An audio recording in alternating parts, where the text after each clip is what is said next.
अस्सलाम वालेकुम, welcome back to my channel. कैसी हैं मेरी शहज़ादियाँ और उनके शहज़ादे? सब ठीक ठाक हैं, खैरियत से हैं। और ये शाम से व्लॉग स्टार्ट कर रही हूँ मैं, इवनिंग से।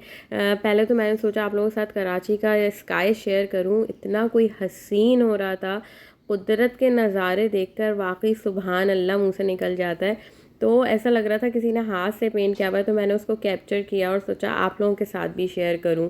उसके बाद बच्चों को मैं थोड़ा सा कुछ इवनिंग में बना के दे रही थी। शदीद भूखें लग रही थी इन लोगों को।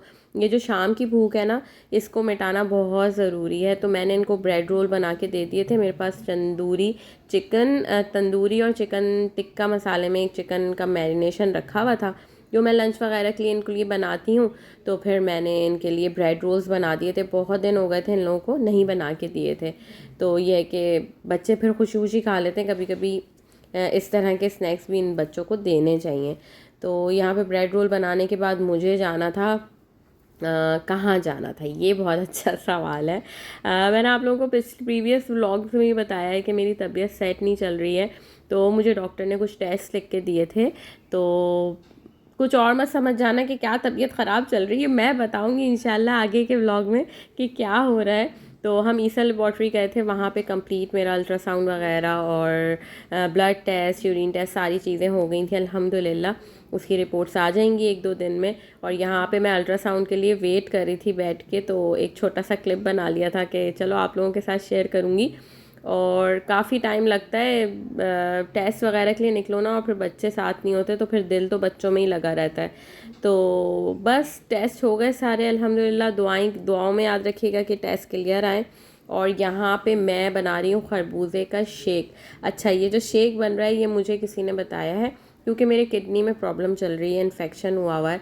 तो मुझे किसी ने ये बताया कि खरबूजे का जो शेक है वो ऐसे बनाते हैं कि थोड़ा सा पानी डाल लेते हैं और छिलके समेत खरबूजे को 3-4 काशे लेकर और फिर उसमें थोड़ी सी चीनी ऐड करके आप बना लें। और अगर हो तो रूह अफ़ज़ा थोड़ा सा डाल लें। वैसे मैंने सोचा कि अगर इसको मैं दूध के साथ भी बनाऊंगी तो भी अच्छा बनेगा, लेकिन बहुत हैवी था। मज़े में तो सही था, एज़ अ दवा बतौर पीना है, मज़ा तो करना नहीं है। तो यहाँ पे ये कि मैं शेक बना रही थी शाम को डॉक्टर के से आने के बाद। तो फिर ये कि 2 टाइम इसको पीना है, मुझे जिसने भी बताया 2 से 3 टाइम ले लें। लेकिन ये इतना हैवी है, इतना हैवी होता है कि मुझसे तो भाई एक गिलास भी बड़ी मुश्किल से पिया जाता है दिन भर में। तो एक तो खुद बना के खुद पीने वाला सीन जो है ना माओ के साथ, और जैसे मैंने टाइटल में लिखा है हार्डेस्ट टाइम, तो वाकई एक माँ जब बीमार हो जाती है ना, तो भाई मेरी ज़िंदगी का तो हार्डेस्ट टाइम होता है। एक तो अपना भी ख्याल खुद ही रखना है, खाने पीने का, दवाओं का, और बच्चों का तो रखना ही होता है। अल्लाह ना करे बच्चों को या उनके अब्बा को कुछ होता है तो हम होते हैं उनका ख्याल रखने के लिए ना। लेकिन जब हम होते हैं तो लाजमी सी बात है हमें बच्चे उस तरह तो टेक केयर नहीं कर सकते ना। तो यहाँ पे मैंने थोड़ा सा रूह अफ़ज़ा डाल दिया था, लेकिन ये कि उससे थोड़ा मीठा ज़्यादा हो गया था, क्योंकि खरबूजा मीठा आया था, अल्लाह का शुक्र है। लेकिन जब मैंने नेक्स्ट डे बनाया ना तो फिर मैंने उसके अंदर सिर्फ 1 चमचे ही रूह अफ़ज़ा डाला।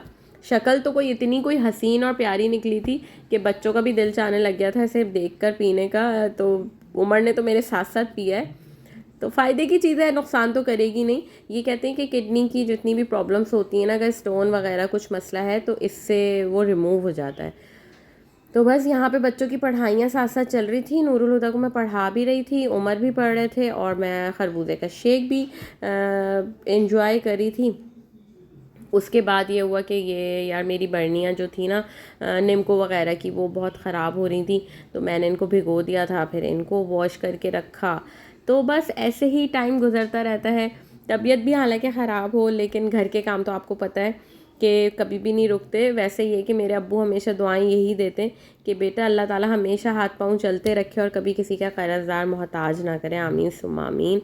और यहाँ पे आप मेरे खाने की प्लेट देख रहे हैं, बड़ी फैंसी सी नूरुल हुदा ने मुझे बना के दी थी, क्योंकि मेरी तबीयत सही नहीं थी ना। तो मुझे नूरुल हुदा ने खाना निकाल के दिया था, और ये सारी जो उन्होंने फैंसी सा डिनर मुझे दिया, मैंने इतनी दुआएं दी उन्हें। तो वो कह रही थी मम्मा मैंने आपके लिए स्पेशली बनाया है, और दाल चावल को मतलब उसने इतने लुक से रखा है। तो आप ये देखें कि कितना अच्छा जो ना दाल चावल से भी कितना अच्छा लुक आ गया। और फेवरेट दाल चावल तो है ही हमारे फेवरेट। तो बस यहाँ पे खाना खाने के बाद फिर मैंने बर्तन धोए थे, मुझे मना कर रहे थे ये लोग, उस्मान भी मना कर रहे थे, बच्चे भी मना कर रहे थे, लेकिन ये है कि मुझसे बर्तन नहीं रखे जाते यार। मासी के लिए तो बिल्कुल भी नहीं रखे जाते कि बर्तन रात को रखूँ और फिर वो अगले दिन तक किचन में रहें, किचन ख़राब रहता है, मैसी रहता है। तो मैं बर्तन कभी भी नहीं अपनी मेड से धुलवाती, कभी भी नहीं धुलवाती मैं।